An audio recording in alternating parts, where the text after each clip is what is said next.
let's take out our Bibles and learn together. Hi, welcome back to the Biblically Inspired Life. We have another episode of Marriage Mondays, and Baruch is with me to discuss the topic of safeguarding your marriage. Recently, we were in the car listening to a radio program about marriage, and I wanted to get Baruch's take on what struck you in that program. Well, as you know, it was about really marriage overcoming failure and obstacles. The speaker was speaking about individuals who either the husband or wife had an affair and now they were trying to put the marriage back together.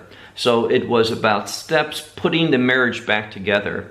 And what struck me was, I think that in most of the situations, principles, good biblical principles were violated, and that created the situation for that marriage disaster, that failure in the marriage. Mm-hmm. I remember when studying at an Orthodox synagogue that there are actually Jewish laws in relation to interaction between men and women who are not married to each other. Do you want to just quickly break that down? Well, one thing I think very relevant is that you are not alone with another, if you're a man, a female, or a female with another man. Now, sometimes because of business and such, you may have to meet, it may be an obligation of your work, but you need to do it in a public place in a way that does not create the possibility for anything improper to not necessarily happen, but begin to even think thoughts in those regards. Mm-hmm. And I think today, Baruch was actually taping a program, weren't you, on Joseph and Potiphar's wife, and you want to talk a little bit about that? That chapter 39 in the book of Genesis is very important because not that Joseph did anything wrong, there was nothing improper in his heart, but we learned something. Sometimes it's not just a situation where I've done something, I'm thinking wrongly, I'm behaving incorrectly, but what about someone else? And you don't want to put yourself in a position where you might be tempted or you might be accused of something. Mm-hmm. So Joseph, although in one sense he's innocent, he did nothing wrong, but from that passage we learn Jewish law. Joseph went into a home, it was his work, but he went in there when the only other person there was a female, namely Potiphar's wife, his boss's wife. And because he was alone with her and there was no one else around to verify, he could have had another worker. He was in charge of everything in that home. He could have brought someone in. But because he didn't, we know the rest of the story. It allowed her to try to entice him. Obviously, he didn't want anything to do with that improper conduct. But she made an accusation, a false accusation, and there was no way for him to really defend himself. So let's recap a little bit of the behaviors that we can do to safeguard our marriages. And I think the first thing that we should do is try not to be alone with someone of the opposite sex unless it's in a public location.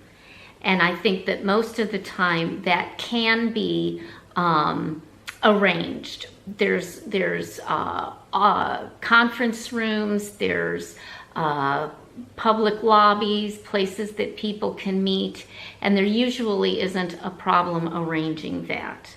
What's something else that you think is important? The conversation, if it's a business meeting, and we know that sometimes because of the world we're living in, the businesses that we do, we have to meet someone. We may be told to do that by our employer.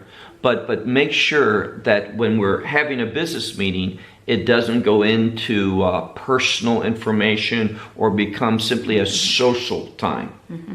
I think that was one point that was brought out in the broadcast that we were listening to, and that is if you find yourself looking forward to the conversations with this other person, if you start veering off into sharing information, or one of the worst things that I've encountered is that someone starts complaining about their spouse. that that's very important, that you know you need to cut that off immediately. Yeah, and such talk really, people maybe legitimately need to vent, but vent and share those things with a trusted friend who's of the same gender. Yep. When you share it with someone else of an opposite gender, it's saying that you're unhappy in your relationship is not fulfilling, and even subconsciously what you're saying is, I want something else. Whether you realize it or not, you're giving that impression. That's right.